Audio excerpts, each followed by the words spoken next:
صلي وسلم دائما على أحمد والآل والأصحاب من قد وحدا هو خلقهما من نفس واحدة فبث منهما رجالا ونساء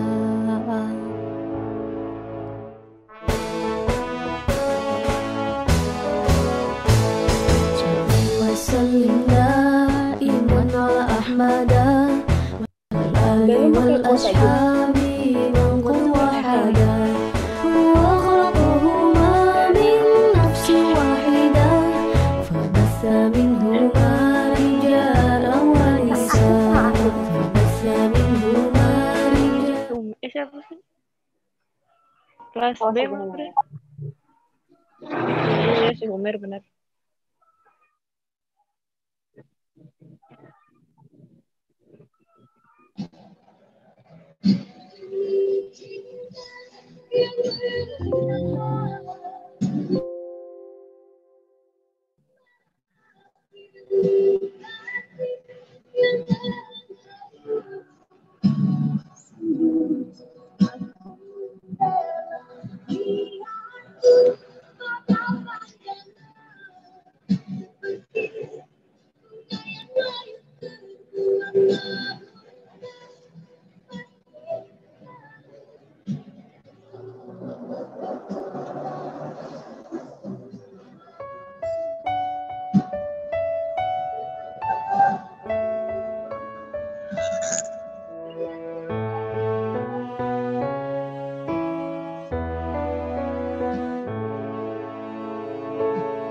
صلي وسلم دائما على أحمد والآل والأصحاب من قد وحدا هو خلقهما من نفس واحدة فبث منهما رجالا ونساء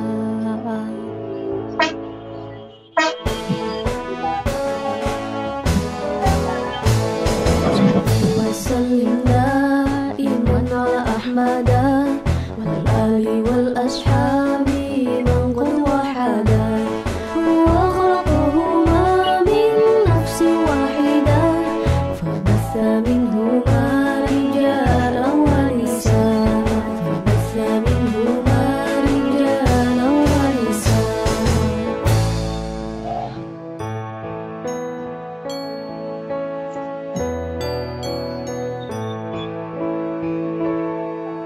إنه لن نعيش حياة طيبة إلا بجودنا رجالا ونساء إنه لن نشهد حياة عادلة إلا بعدلنا رجالا ونساء إلا بعدلنا رجالا ونساء.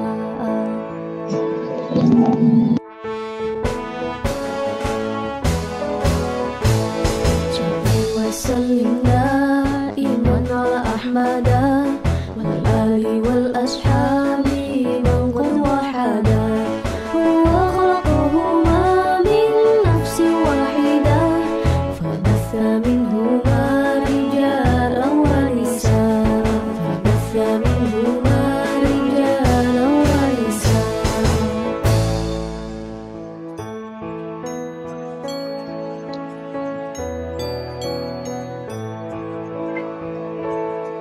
صلي وسلم دائما على أحمد والآل والأصحاب من قد وحدا هو خلقهما من نفس واحدة فبث منهما رجالا ونساء فبث منهما رجالا ونساء.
سيدنا ومولانا محمد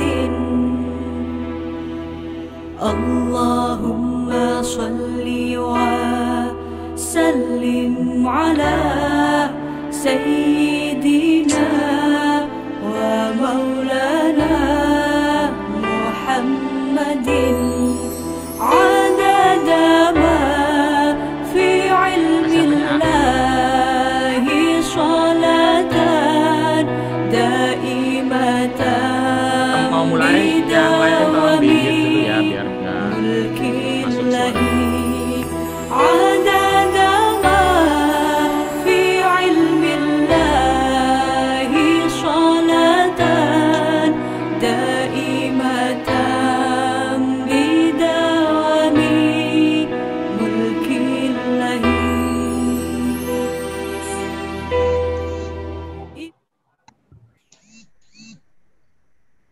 Assalamualaikum warahmatullahi wabarakatuh. Bismillah, alhamdulillah. Waalaikumsalam warahmatullahi wabarakatuh. Waalaikumsalam warahmatullahi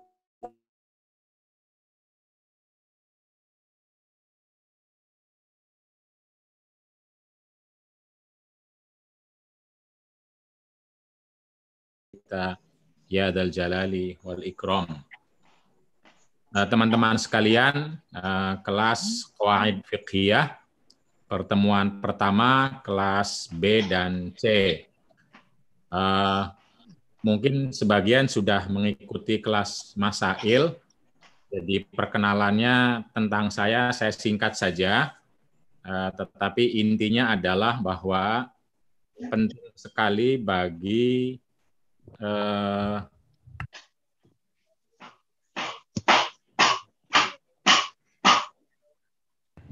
penting sekali bagi teman-teman untuk memiliki semangat, memiliki kemauan. Nah, salah satu kaidah fikih itu al-umuru bimaqasidiha, bahwa segala sesuatu itu tergantung tujuannya. Jadi kalau Anda punya tujuan dalam hidup ini, maka biasanya akan memiliki motivasi besar. Kalau belum punya tujuan, maka mari perbaiki tujuannya, keinginannya, cita-citanya, karena itu yang akan menentukan langkah-langkah Anda sekalian. Ikut Zoom ini misalnya tujuannya apa? Kalau tujuannya belajar, maka tentu saja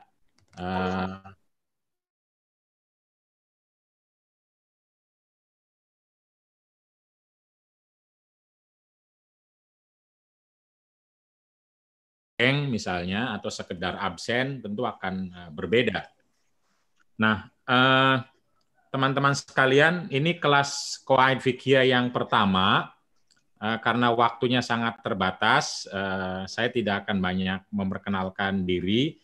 Lihat saja di sini, teman-teman mungkin sudah yang ikut Masail sudah saya jelaskan.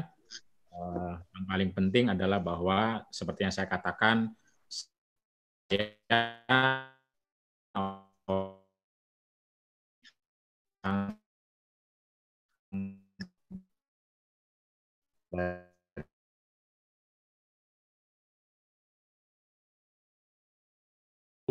dan S3, dan itu sangat tidak mustahil Anda juga bisa memperolehnya, bahkan kesempatan kali ini jauh lebih banyak. Ke berbagai negara, baik di Timur Tengah maupun di Barat, Eropa, Amerika, dan Australia, termasuk Malaysia, Thailand, dan banyak sekali beasiswa dari kementerian, baik keuangan, Kementerian Agama, Dikbud, juga beasiswa dari berbagai lembaga zakat, organisasi sosial masyarakat seperti NU Muhammadiyah, dan juga dari luar negeri sudah banyak sekali. Karena itu mari jika punya keinginan yang kuat, itu penting bagi Anda untuk mengakses semua kesempatan itu. Salah satu caranya adalah Anda memiliki profil atau memiliki platform atau memiliki riwayat, memungkinkan orang lain yang akan berminat dengan Anda bisa mengunjungi. Karena itu perkenalan singkatnya saya berharap kepada seluruh mahasiswa saya yang mengambil mata kuliah Qawaid maupun Masail itu wajib memiliki akun Facebook dengan nama sesuai absen. Kalau terlalu panjang namanya, maka bisa disingkat yang lain, tapi ada satu atau dua kata yang harus muncul yang bisa dipanggil.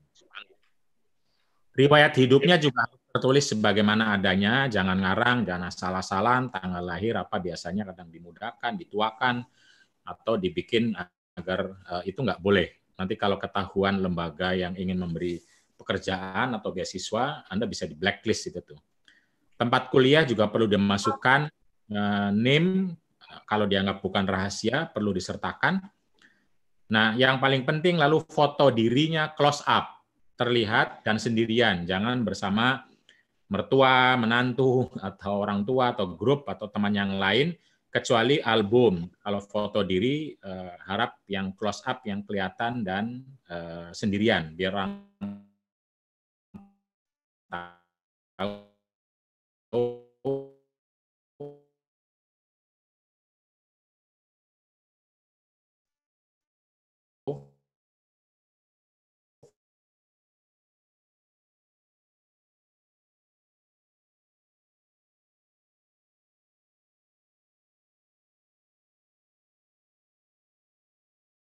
atau yang lain. Siti Humairah, suaranya jangan dibuka, soalnya masuk kemari. Oke, perkenalan singkat tentang qawaid fiqhiyah. Nanti akan ada sesi khusus tentang apa itu qawaid fiqhiyah, tapi singkat saja sekarang ini, nanti minggu berikutnya kita akan lebih lengkap tentang apa itu qawaid fiqhiyah. Dia jamak dari qaidah atau kaidah kalau dalam bahasa Indonesia. Ada beda antara kaidah usul fikih sama kaidah fikih, nanti kita akan jelaskan. Begitupun ada kaidah-kaidah kubro yang besar seperti tadi al-yaqinu la yuzalu bisyak atau al-umuru bima qasidiha, ad-dararu yuzal dan lain-lain sebagainya, banyak. Tapi ada kaidah-kaidah lagi ratusan, jumlahnya disebut dengan parsial atau sughro. Kubro itu artinya dia mencakup seluruh disiplin bab, tapi kalau dan berbagai isu fikih. Kalau parsial biasanya lebih kecil, lebih sedikit untuk isu-isu yang lebih terbatas, itu istilahnya sughro. Atau bab tertentu, misalnya muamalah saja, munakahat saja misalnya. Atau bahasa lain kaidah umum, dia lebih mencakup banyak hal, atau kaidah khusus, dia mencakup isu lebih terbatas dan kadang-kadang satu isu. Itu kaidah fikih, yaitu generalisasi. Cuman tolong yang lain di mute ya, yang merasa ini biar suara saya tidak terganggu. Jadi dicek Anda kalau tertulis bersuara atau unmute, segera di mute ya. Oke, jadi acuan hukum yang mengumpulkan hukum-hukum fikih yang bersifat parsial, dibikin acuannya namanya kaidah. Kita langsung ke kontrak belajar. Ini hampir mirip dengan Masail, tetapi ada sedikit perbedaan soal pengiriman UAS, karena bisa jadi kaidah fikih tidak mudah dikirimkannya, maka kita perlu bikin blog sendiri tentang kaidah fikih muamalah. Jadi kehadirannya ada lewat Zoom, ada lewat YouTube. Lewat Zoom mungkin cuma sekali atau dua kali, nanti kita lihat mungkin dua kali. Yang lainnya itu bisa lewat YouTube, bisa lewat Zoom. Yang ikut Zoom boleh. Putri, dimatikan Putri. Suaramu masuk. Tada! After 3 months, I could understand the contents of the news without using subtitles. Even though I've studied English for 10 years, my vocab is so limited. Lewat Zoom-nya cuma hari ini juga masih bisa pilihan, tapi nanti pas tugas itu harus lewat Zoom yang bertugasnya saja. Jadi karena lewat YouTube maka pilihannya So it was still tapi jamnya akan and luckily, one of berbeda, my friends introduced me to know Yang kedua tentang ujian, kehadiran itu saya sudah bagikan RPS-nya, dan itu adalah kehadiran yang ada sudah dibagikan tadi pagi itu. Lalu UTS-nya itu pada hari tertentu menulis jawaban dari yang akan saya kasih soalnya. Soal-soalnya terkait dengan tema-tema yang sudah diberikan selama 7 kali pertemuan. Dan nanti kita lihat apakah UTS-nya diupload ke grup FB atau ke blog. Mungkin karena sekarang ada 2 ya. Kalau di Masail cuma ada grup FB, kalau di sini ada blog juga karena untuk kaidah fikihnya di blog aja biar dibaca orang lain. Itu UTS. Kemudian kalau UAS-nya menulis artikel tentang kaidah dengan penjelasan fikih muamalah. Jadi penjelasannya harus dari fikih muamalah. Boleh salah satu fikih ibadah, fikih munakahat, atau fikih sosial, politik, boleh. Tetapi harus ada dari fikih muamalahnya penjelasannya. Jadi satu orang mengambil satu kaidah, sudah saya bagikan tugas kaidahnya. Kelas B beda dengan kelas C. Jadi nanti satu orang ngambil 2. Satu orang mengambil 2 kaidah, dan yang sudah dipilih oleh orang, misalnya nggak boleh dipilih oleh orang lain. Itu ada nomor-nomornya. Saya udah bagikan tugasnya ke kalau B itu ke ke PJ-nya. Saya lupa soalnya grupnya. Kalau C saya udah bagikan di grup WA grup. Nah itu tugas. Kalau tugas mandiri itu tugas terstruktur tapi sekaligus juga menjadi UAS ya. Karena kalau tugas terstruktur presentasi. Kalau UAS itu menuliskan presentasi itu dalam sebuah artikel. Jadi tugas mandiri itu menulis poin-poin di setiap kelas. Lalu mengupload tulisannya itu ke grup FB. Jadi nanti PJ kelas B, PJ kelas C itu harus punya grup FB untuk tugas-tugas mandiri. Dikirimkan di situ, biar saya kunjunginya di situ. Nah, terstruktur nanti mempresentasikan nilai-nilainya, tugas mandiri sama kehadiran 5% kali 13,60.